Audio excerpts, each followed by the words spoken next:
Hello बच्चों, कैसे हो आप सब लोग। मैं आपकी फ्रेंड एंड मेंटोर आशिता आप सबका स्वागत करती हूँ on this amazing platform of physics वाला। सो बच्चे लोग, हमारी चीट शीट सीरीज चल रही है जिसमें हम लोग रोज आपको लेक्चर्स मिल रहे हैं रिवीजन के लिए। तो बेटा आज हम लोग आप सब लोगों की डिमांड पे कि मैम हिस्ट्री का चैप्टर चाहिए, तो हिस्ट्री का चैप्टर जिसका नाम है tribes, nomads and settled community वाले चैप्टर पे आ गए हैं।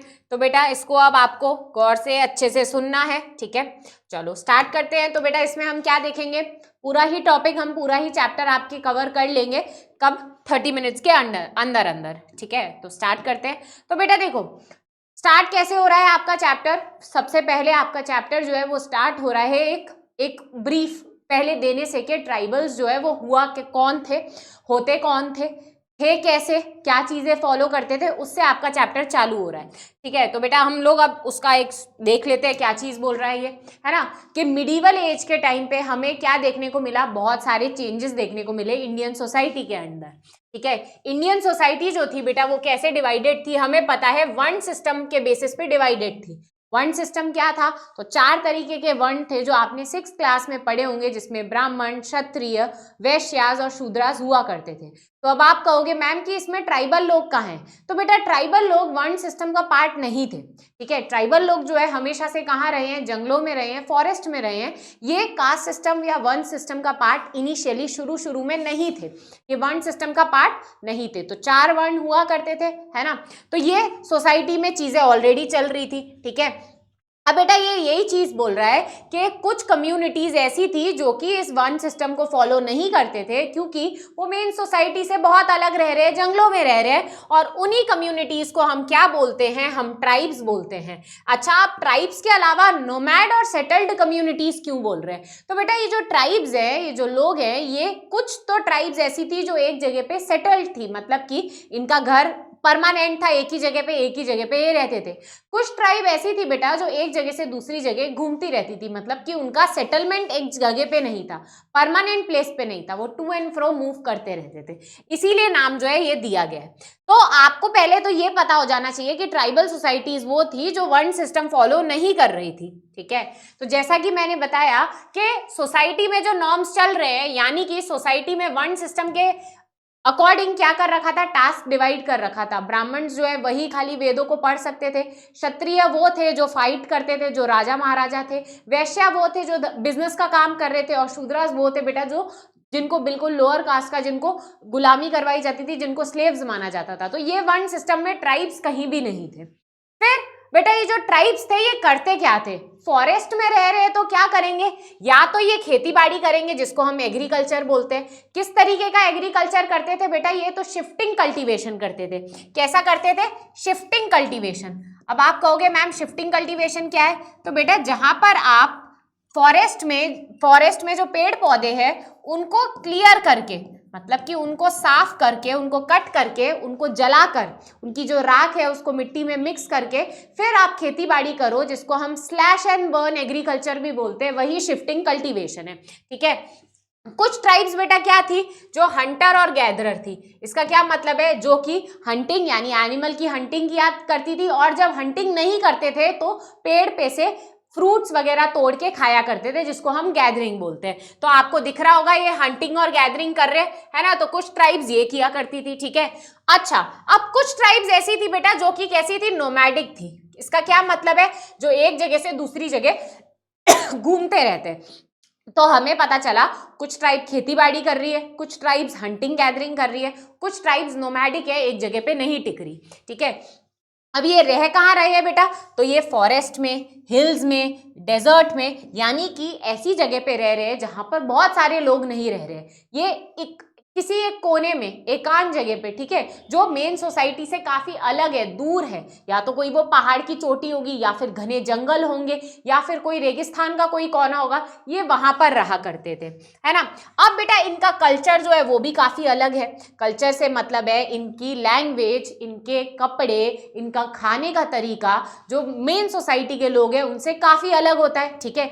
आपने देखा होगा ये ट्राइबल अटायर जो है, इस तरीके का अटायर नॉर्मल तरीके के लोग नहीं नहीं पहनते, ये कहीं बार कच्चा खाते हैं, खाने को हम पका के खाते हैं, ये हम देवी देवताओं भगवानों की पूजा करते हैं बेटा, ये नेचर की वर्शिप करते हैं, एनिमल्स की प्लांट्स की पूजा भी करते हैं। तो ये हमसे काफ़ी अलग है, इनकी लैंग्वेज हमसे बहुत अलग है। तो ये बेटा क्या है, बहुत अलग है, ठीक है। और इनका जो ट्रेडिशन है वो कैसे बचा हुआ है, ओरल ट्रेडिशन है। इसका क्या मतलब है, मतलब कि इनके बारे में जो हमें पता है वो बेटा कहानियों के थ्रू ही पता है। इनके बारे में कहीं बहुत ज्यादा लिखा हुआ नहीं है, कुछ कुछ जगह पे लिखा हुआ है पर बहुत डिटेल में नहीं लिखा हुआ। जैसे पुराने टाइम में जो राजा महाराजा है, हमारी जो हिस्ट्री है वो तो हमारे को बहुत सारी किताबों में देखने को मिलती है, पर बेटा ट्राइब्स के बारे में, इनके पास्ट के बारे में हमें ज्यादा नहीं पता चलता। जो कहानियां है सिर्फ हमें वो पता है। क्यों, क्योंकि इनने कोई भी रिटर्न रिकॉर्ड नहीं रखा, इनका कोई भी रिकॉर्ड रिटर्न या लिखा हुआ नहीं है। कुछ कुछ जगह पे है बेटा पर हर जगह पे नहीं है, ठीक है। अब बेटा आपको कुछ ट्राइब्स ऐसे थे जो इंडिया में काफी ज्यादा पावरफुल थे, ठीक है। पावरफुल का मतलब है ताकतवर थे, बहुत अच्छे एरिया को कवर करके उस पर कब्जा किए हुए थे। अब कौन कौन से ट्राइब्स है थोड़े से हम जान लेते हैं। आपको ये मैप दिख रहा होगा, तो देखो मैप में आपको दिख रहा होगा यहाँ पे घक्कर नाम की एक ट्राइब है, ठीक है। तो बेटा ये घक्कर नाम की जो ट्राइब है ये काफी ज्यादा पावरफुल है। कहाँ पे, आपके सिंध और पंजाब वाला जो एरिया है वहां पर। फिर बेटा आपको कौन सी ट्राइब दिख रही होगी, यहाँ पर आपको कोली और भील ट्राइब भी दिख रही होगी। कोलीज जो है ये कहाँ पर फेमस है, महाराष्ट्र में।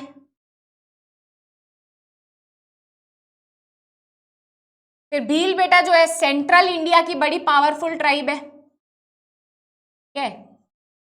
इसी तरीके से आपको बेटा यहाँ पे गोंड ट्राइब दिख रही होगी जिसके बारे में हम डिटेल में जानेंगे। फिर बेटा आपको यहाँ पे चेरोस दिख रही होगी। अच्छा, चेरोस ट्राइब तो बेटा वो थी कि जिनकी इनकी फाइट भी हुई थी किनके साथ, क्योंकि देखो ये तो ट्राइब्स है अलग अलग कोने में, ये वाला जो पार्ट है यहाँ पर कौन है, यहाँ पे मुगल्स थे, ठीक है। मुगल्स तो पता ही, आपने चैप्टर पढ़ा होगा मुगलों वाले में। तो बेटा मुगल्स में भी जब अकबर था, अकबर किंग जब था, चेरोस के साथ अकबर की भी फाइट हुई थी। चेरोस को अकबर ने हरा दिया था, पर चेरोस ने बेटा इतने पावरफुल राजा यानी कि अकबर को भी एकदम बराबर की टक्कर दी थी। वही औरंगजेब के टाइम पे भी हुआ था। तो बेटा इससे ये पता चलता है कि ये ट्राइब्स कितने ज्यादा पावरफुल थे, ठीक है। उसके अलावा फिर आपको संथाल्स है, बहुत सारी ट्राइब्स है, अहोम्स है जिनके बारे में हम डिटेल में जानेंगे। बेटा जो कुछ कुछ ट्राइब है आपको पता होनी चाहिए, मैंने आपको बता दी। आपको क्या याद रखना है, एक तो चेरोस को याद रखना है, घक्कर्स के बारे में याद रखना है, आपको कोलीज और भील्स के बारे में पता होना चाहिए, और गोंड और अहोम के बारे में तो हम डिटेल में देखेंगे। तो आई होप आपको ये सारी ट्राइब्स के नाम याद रहेंगे। रहे हैं तो पॉज करके एक बार मुझे सारे ट्राइब्स के नाम बता दो जो जो भी आपको याद है। अब बेटा हमने क्या बात की थी कि कुछ ट्राइब्स जो है वो कैसी थी, नोमैडिक थी। नोमैडिक का मतलब एक जगह से दूसरी जगह पे घूमते रहते थे। अब इनका क्या काम था तो हम वो जान लेते हैं थोड़ा सा। तो बेटा कुछ ट्राइब्स जो थी वो कैसी थी, पेस्टोरल नोमैड्स। पेस्टोरल नोमैड्स का क्या मतलब है, नोमैड्स थी और इनके साथ जो इनके एनिमल्स होते थे, इनके जो जानवर होते थे जिनके ये अपने साथ रखते थे, उसको ये क्या करवाते थे, उसको कहीं कहीं पे किसी किसी जगह पे चराते थे, ठीक है। तो जहां पे चरा रहे हैं, जहां पे पैस्चर लैंड पे चरा रहे हैं, ठीक है, तो इसीलिए इनका नाम क्या है, पेस्टोरल नोमैड्स है। क्यों, क्योंकि एक जगह से दूसरी जगह एक तो मूव कर रहे हैं, किसके साथ, अपने एनिमल्स के साथ, अपने ग्रुप ऑफ एनिमल्स के साथ, ठीक है। अब बेटा ये सरवाइव, अब आपके दिमाग में आ रहा होगा कि मैम ये घूमते रहते हैं तो ये खाते क्या होंगे, मतलब ये सरवाइव कैसे करते हैं। तो बेटा ये कैसे सरवाइव करते हैं, देखो इनके पास क्योंकि एनिमल्स थे तो इनके पास एनिमल के प्रोडक्ट्स भी होंगे। क्या होगा इनके पास घी होगा, एनिमल से निकलता है, इनके पास वूल होगा, इनके पास मीट होगा। अब ये क्या करेंगे, इनके एनिमल से निकलते हुए जो प्रोडक्ट है वो किसको एक्सचेंज कर लेंगे, जो सेटल्ड ट्राइब है उनसे एक्सचेंज कर लेंगे। अब बदले में उनसे भी तो कुछ लेंगे। तो देखो जो सेटल्ड ट्राइब है वो क्या कर रही है, खेती बाड़ी कर रही है। अब खेती बाड़ी कर रही है तो क्या मिलेगा, वो अलग अलग तरीके की फसलें उगाएंगी। तो बेटा ये क्या करेंगी, नोमैडिक ट्राइब जो है, देखो ऐसे समझो, ठीक है, यहाँ पे है आपकी नोमैडिक ट्राइब, ये है आपके नोमैड्स, ठीक है। इनके पास क्या है, इनके पास है घी, इनके पास है मिल्क, यानी कि एनिमल से जो भी प्रोडक्ट निकल रहा है वो, ठीक है। और आपकी ये जो सेटल्ड ट्राइब है, जो एक जगह पे सेटल्ड है, ये क्या कर रही है, फार्मिंग कर रही है। इनके पास क्या होंगी, क्रॉप्स होंगी अलग अलग, ठीक है, कॉटन होगा, वीट होगा। तो बेटा ये क्या कर देंगे, अपना सामान एक्सचेंज कर देंगे, ठीक है।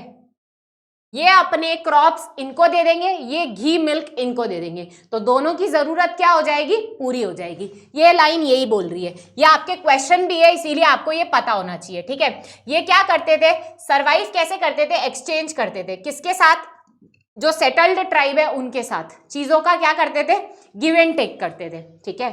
अब बेटा इनका एक इंपॉर्टेंट बहुत बड़ा काम होता था, एक ट्राइब थी जो कि नोमैडिक ही थी, मतलब एक जगह से दूसरी जगह घूमने वाली थी, जिनका नाम था बंजारास। अब ये बंजारास का काम क्या था, कई बार राजा लोग जो है इन ट्राइब्स को काम दे देते थे, क्या, एक चीज को दूसरी जगह पे, एक जगह से दूसरी जगह पहुंचाने का काम, किसको, ये नोमैडिक ट्राइब्स को। तो बेटा ये नोमैडिक ट्राइब्स में एक का नाम क्या था, बंजारास। अब ये बंजारास का काम क्या था, सामान को एक जगह से दूसरी जगह पहुंचाना। अब ये किस में पहुंचाते थे, इनका एक, कई बार क्या होता था, ठीक है, इनका एक कारवां होता था। कारवां का क्या मतलब होता है, बग्गी देखी है आपने, ठीक है, बग्गी होती है ना। तो बेटा ये बंजारास जो है ये बग्गी पे सवार होकर, क्योंकि एक जगह तो रहते नहीं है, बग्गी पे सवार होकर राजा के कहने पर सामान को एक जगह से दूसरी जगह पहुंचाने का काम करते थे।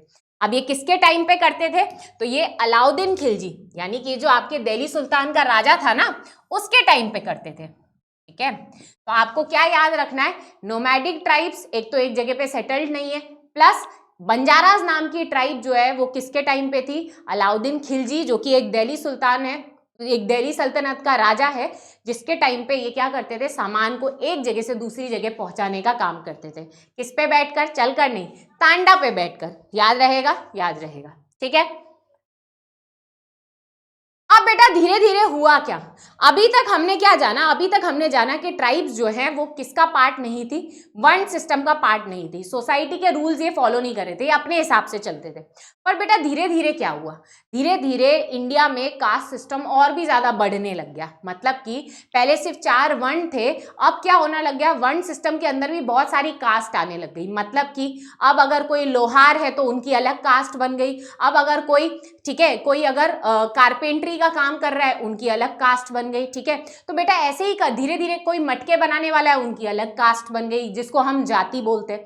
तो बेटा अब ये जब जाति सिस्टम आया ना, तो इसमें अब हमको क्या देखने को मिला, जो ट्राइब्स पहले जिस वर्ण सिस्टम का पार्ट नहीं थे, अब धीरे धीरे करके वो भी पार्ट बनने लग गए। किसका, कास्ट सिस्टम का या वर्ण सिस्टम का। देखो ये क्या बोल रहा है, धीरे धीरे नई जाति आने लग गई इंडिया में, ठीक है।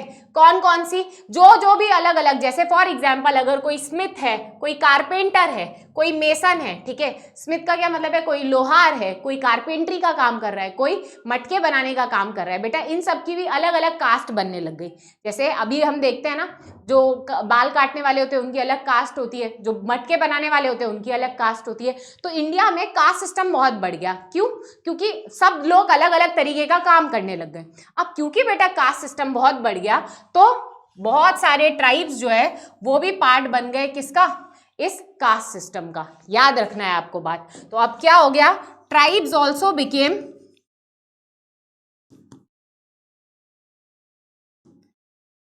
Part of caste system. अब आप कहोगे मैम ये कास्ट सिस्टम का पार्ट क्यों बने, तो बेटा देखो, हर किसी को क्या होना है, ताकतवर होना है, हर किसी को क्या होना है, पावरफुल होना है, ठीक है। ट्राइब्स अभी अलग रह रहे, जंगलों में रह रहे, पर जब इनको दिखा कि बहुत सारे ऐसे लोग हैं जो राजा बन के पावरफुल हो रहे, ताकतवर हो रहे, तो इनको लगा कि अगर हम भी कास्ट सिस्टम, जाति सिस्टम का पार्ट बनेंगे, हम भी पावरफुल हो जाएंगे, और हम भी हमारे से जो नीचे वाला है उसको क्या करने की कोशिश करेंगे, कंट्रोल करने की कोशिश करेंगे। देखो ट्राइब्स में पहले सब बराबर थे, ठीक है। अब अगर एक जने को पावरफुल होना है तो उसको दूसरे लोगों को क्या करना, बताना पड़ेगा, कमजोर बताना पड़ेगा। यानी कि वो कब हो पाएगा, जब आप कास्ट सिस्टम लाओगे, और कास्ट सिस्टम में आप बोलोगे कि हम हायर कास्ट के, आप लोअर कास्ट के हो। तो बेटा क्योंकि ट्राइब्स भी चाहते थे कि अब वो भी पावरफुल हो, उसमें भी कोई एक जना राजा बने, बाकी सारे लोग को वो कंट्रोल करे, इसीलिए आपको कास्ट सिस्टम या जाति सिस्टम अब ट्राइब्स में भी कुछ कुछ जगह पे देखने को मिलेगा। अब बेटा इसी कास्ट सिस्टम के चलते 2 बड़े किंगडम उतरते, ठीक है, जो कि कौन से हैं, गोंड और अहोम। जो आपके चैप्टर में गिवन है। अब ये गॉन्ड्स जो है ये कास्ट सिस्टम का पार्ट बन गए, तभी तो इनमें से एक जना राजा बन पाएगा। आप राजा कैसे बन पाओगे? राजा मतलब पावरफुल, पावरफुल यानी जो हायर कास्ट का है। पर अगर आप में कास्ट सिस्टम ही नहीं होगा तो राजा फिर राजा बन ही नहीं पाएगा। तो बेटा इसीलिए पावरफुल होने के लिए, एक जने को राजा, एक फैमिली को पावरफुल होने के लिए, कुछ फैमिलीज को पावरफुल होने के लिए उनने क्या किया, कास्ट सिस्टम का वो भी पार्ट बन गए। इनमें से एक कौन थे? गॉन्ड्स। ठीक है, तो गॉन्ड्स जो है बेटा है कहाँ पे? एक तो पहले ये नाम गॉन्ड कैसे पड़ा, क्योंकि एक ये भाषा बोलते हैं जिसको हम क्या बोलते हैं? गोंडी भाषा। ठीक है, अब ये कहाँ पे बोली जाती है? तो बेटा ये जो आपका मध्य प्रदेश वाला एरिया है वहां पर बोली जाती है। कहाँ पर है इंडिया में? तो देखो मैप में देख लो, ये वाला एरिया। ठीक है, इसको गोंडवाना बोलते हैं, है ना। तो ये एरिया कौन सा है? ये एरिया गोंडवाना वो एरिया है जहां पर गोंड लोग रहते हैं। ऐसे जंगल जहां पे गोंड ट्राइब रहती है उसको हम गोंडवाना बोलते हैं। गोंड शब्द कहां से आया? क्योंकि वो गोंडी नाम की भाषा बोलते हैं। ठीक है, अब ये गोंडवाना कहां पर है? मध्य प्रदेश में। ठीक है, ये किंगडम कब बना? किंगडम बनने का क्या मतलब है? अब यहाँ पे कोई राजा बन रहा है, पहले किंगडम नहीं था, पर क्योंकि अब कास्ट सिस्टम का पार्ट बने तो इनमें भी किंगडम सिस्टम देखने को मिलेगा। किंगडम सिस्टम बोले तो कि एक जना राजा जो बहुत पावरफुल है बाकी सबको क्या करने की कोशिश करेगा? कंट्रोल करने की कोशिश करेगा। अब बेटा कंट्रोल कैसे करेगा? तो देखो इनके यहाँ पे एक एडमिनिस्ट्रेटिव सिस्टम देखने को मिलता है। एडमिनिस्ट्रेटिव सिस्टम का क्या मतलब है? कि राजा जो है वो कंट्रोल कर रहा है किसी एरिया को। कैसे कंट्रोल कर रहा है? ठीक है, तो देखो इनमें हुआ करते थे गढ़। गढ़ का क्या मतलब है? गढ़ वो एरिया है जिसके अंदर बेटा 70,000 विलेजेस है। ठीक है, गढ़ के नीचे कौन सा है? गढ़ के नीचे है आपका 84।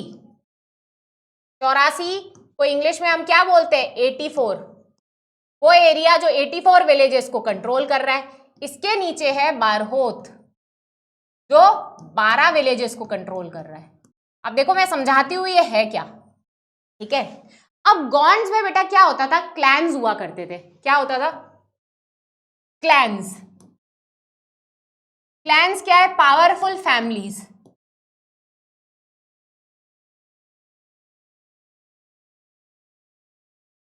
ऐसा समझो, क्लैंस का क्या मतलब है कि अगर मैं हूं, ठीक है, तो मेरा जिससे भी ब्लड रिलेशन होगा, अगर मैं मेल हूं तो मेरी जो फैमिली है, मेरे जो बच्चे हैं, मेरा जो कोई और भाई भी होगा, इन शॉर्ट मेरी फैमिली जो है वो एक क्लैन कहलाएगी जिससे मेरा ब्लड रिलेशन है। ऐसे ही ट्राइबल सोसाइटी में कोई दूसरा क्लैन होगा जिनकी फैमिली अलग है, तीसरा क्लैन होगा। जैसे हम फैमिली बोलते हैं, ट्राइब्स में वो वर्ड क्या होता है? क्लैन होता है। अब बेटा गढ़ पे कंट्रोल कौन करता था? एक पर्टिकुलर क्लैन या एक फैमिली किसी एक गढ़ को कंट्रोल करती थी। एक गढ़ के अंदर कितने विलेजेस थे? लगभग 70,000 विलेजेस थे। ठीक है, फिर बेटा उसके नीचे क्या होता था? उसके नीचे होता था 84।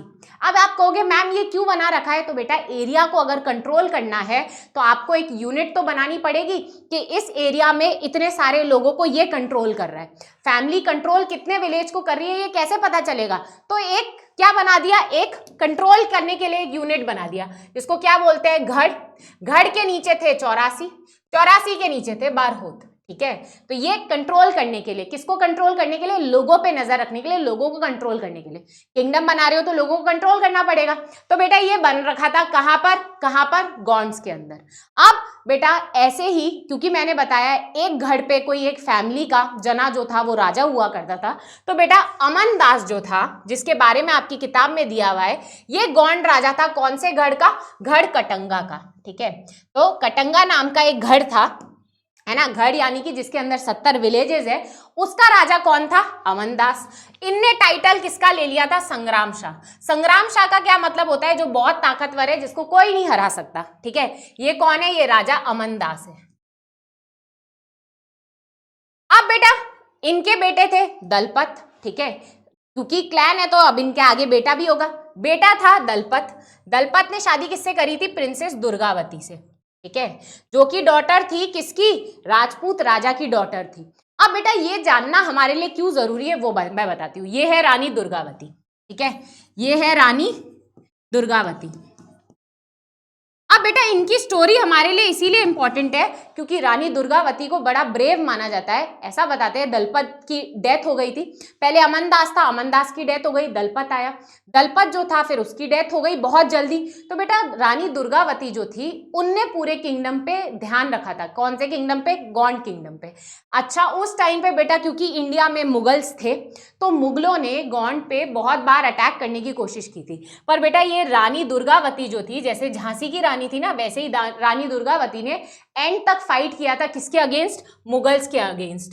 ठीक है, फॉट अगेंस्ट मुगल्स। हालांकि ये बाद में हार गई थी पर बेटा इनने बहुत ब्रेवली फाइट किया था। किसके अगेंस्ट? मुगल्स के अगेंस्ट। इसीलिए आपको ये जानना बहुत जरूरी है। ठीक है, आपसे एग्जाम में पूछा जा सकता है रानी दुर्गावती इतनी फेमस क्यों है? क्योंकि शी फॉट अगेंस्ट मुगल्स। अब बेटा ये तो बात हो गई गौंड की। दूसरे जो ट्राइब हमारे लिए इंपॉर्टेंट है वो है अहोम्स। ठीक है, अहोम कहां पर है? अहोम ट्राइब थी असम वाले एरिया में, है ना। असम स्टेट सबको पता है। तो बेटा असम से, ये असम में आई कहां से थी? म्यांमार से आई थी। अब म्यांमार कहां पे? तो बेटा म्यांमार जो है वो एक कंट्री है, ठीक है, इंडिया के पास में है। वहां से कौन आए थे? अहोम्स आए थे, है ना। अब बेटा ये जो अहोम्स जब आए ना ये भी बहुत पावरफुल हो गए, ये भी राजा बने, है ना। ये इनने आसपास वाले सारे एरिया को अपने कंट्रोल में ले लिया, कब्जे में ले लिया। ठीक है, अब बेटा ये आए तो इनने अपना एक नया स्टेट बनाया, मतलब कि अपना एक नया किंगडम बनाया। कैसे?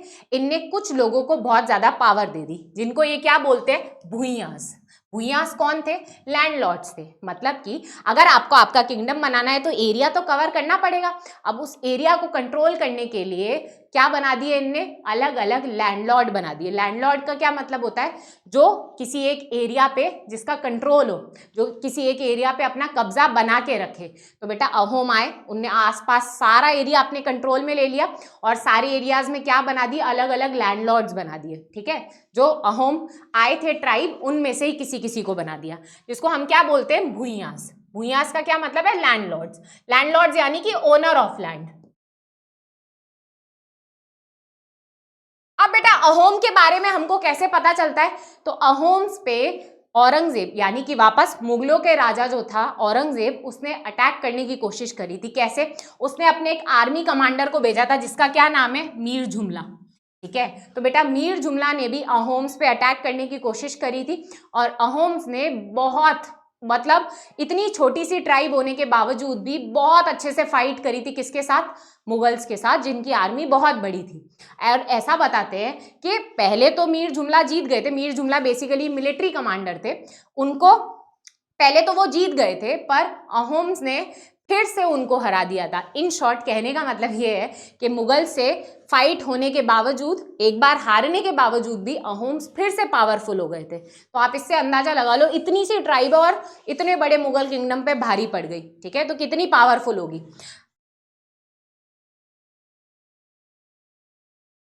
अब बेटा अहोम्स में, अब ये क्योंकि किंगडम है, राजा है, तो कुछ तो चीजें होती होगी राज्य में, कुछ तो चीजें होती होगी। क्या होती थी? ये लोगों से, अब लोग जो है, अब आप अगर पावरफुल हो रहे हो, मतलब कि अगर राजा है, ठीक है, हमने जाना कि लैंडलॉर्ड्स है, भूइयांस है, वो पावरफुल है, तो वो किसी नीचे वाले जो लोग हैं उनसे कुछ काम तो करवाएंगे। तो बेटा पूरा किंगडम जो है वो किस पे चलता था? फोर्स्ड लेबर पे।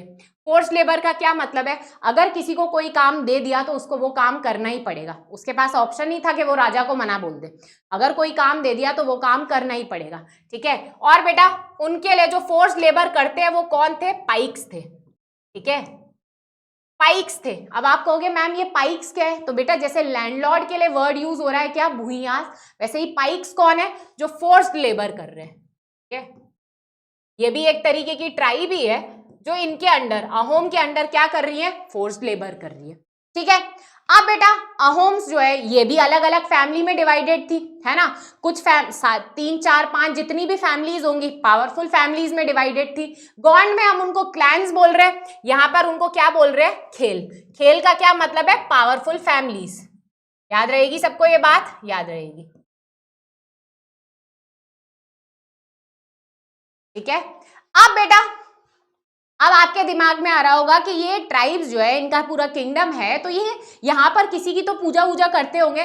तो बेटा अहोम्स जो थे, क्योंकि ट्राइब्स थे, तो ये जनरली ट्राइबल लोग जो है ना, वो या तो नेचर की वर्शिप करते हैं या फिर वो उनके जो कोई गॉड गॉडेस होते हैं उनकी पूजा करते हैं।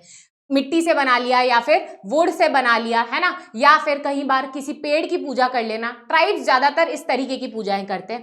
पर बेटा क्या हुआ, अहोम्स में एक राजा आया था, सिप सिंह। ठीक है, सिप सिंह एक राजा है, अहोम का राजा था, जिनके टाइम पे हिंदुइज्म आपको कहाँ देखने को मिलेगा, एक प्रीडोमिनेंट रिलीजन देखने को मिलेगा अहोम्स में। यानी इन शॉर्ट कहने का क्या मतलब है कि अहोम्स में आपको जो ट्राइबल कल्चर है वो तो देखने को मिलेगा ही मिलेगा, जो उनके ट्राइबल देवी देवताओं को पूजा कर रहे हैं वो तो देखने को मिलेगा ही साथ में आपको हिंदुइज्म के बारे में भी थोड़ा सा देखने को मिलेगा। ठीक है, अब बेटा अहोम जो राजा, जो अहोम किंगडम जो था वो ऐसा वैसा नहीं था, काफी ज्यादा पावरफुल होने के साथ साथ काफी ज्यादा नॉलेज वाला भी था। कैसे पता चलता है, तो बेटा बहुत सारे पोएट और स्कॉलर्स थे। पोएट यानी कि जो कविताएं लिख रहे हैं, स्कॉलर्स यानी कि जो हिस्ट्री के बारे में लिख रहे हैं। ठीक है, और उनको राजा उनसे खुश होकर लैंड ग्रांट भी देता था, मतलब कि जमीन दे देना गिफ्ट में। ठीक है, बहुत सारे वर्क है बेटा जो किसमें किए गए हैं, जो उधर लिखे भी गए हैं, मतलब कि अहोम किंगडम में लिखे भी गए हैं।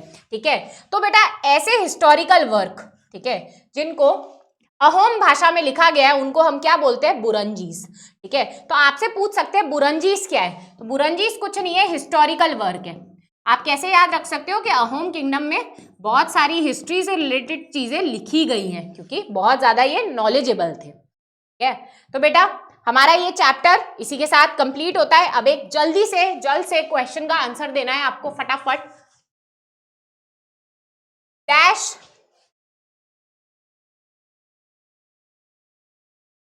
Queen of Gond fought bravely against Mughals. कौन सी रानी थी जिनने, गौंड रानी थी जिनने इनके अगेंस्ट बहुत अच्छे से फाइट किया था, क्वीन, मुगल्स के अगेंस्ट। ठीक है, क्वीन कर्णावती, क्वीन दुर्गावती, सी क्वीन लक्ष्मीबाई, डी नन। चलो पॉज करो और बताओ करेक्ट आंसर क्या है। इजी है, क्वीन दुर्गावती। ठीक है, दलपत की डेथ हो जाने के बावजूद इनने हार नहीं मानी थी और मुगल्स के अगेंस्ट बहुत अच्छे से फाइट किया था। अब बेटा आपको बताना है डैश वर लैंडलॉर्ड्स, लैंडलॉर्ड्स यानी कि जो लैंड के ओनर है, लैंडलॉर्ड्स इन अहोम स्टेट। अहोम किंगडम में जो लैंडलॉर्ड्स थे उनको क्या बोलते थे, चलो चलो चलो बताओ। ए है, क्या उनको पुरंजीज बोलते हैं, बी है क्या उनको भुइयास बोलते हैं, सी है क्या उनको पाइक्स बोलते हैं, डी है नन। चलो बताओ, पॉज करो और बताओ करेक्ट आंसर क्या है बेटा। उनको बोलते हैं भुइयास। पुरंजीस क्या है, हिस्टोरिकल वर्क है, याद आ रहा है, जो हिस्ट्री से रिलेटेड वर्क लिखा गया है उनको बुरंजीज बोलते हैं। पाइक्स क्या है, जो फोर्स्ड लेबर, जिनको पीट पीट के काम करवाया जा रहा है। ठीक है, तो ऐसे याद रख सकते हो, पीटने से पाइक। ठीक है, भुइयाज है जो कि लैंडलॉर्ड्स थे, कहाँ पे, अहोम स्टेट में। तो बेटा इसी के साथ हमारा ये लेक्चर कंप्लीट होता है। आई होप आप सब लोगों ने अच्छे से सारी चीजें सुनी है, आंसर दिया है। आपको अगर कहीं पे भी कुछ भी प्रॉब्लम है आप कमेंट बॉक्स पे बताओ मुझे, मैं आपका रिप्लाई करूंगी and then we will meet in next class. Thank you very much.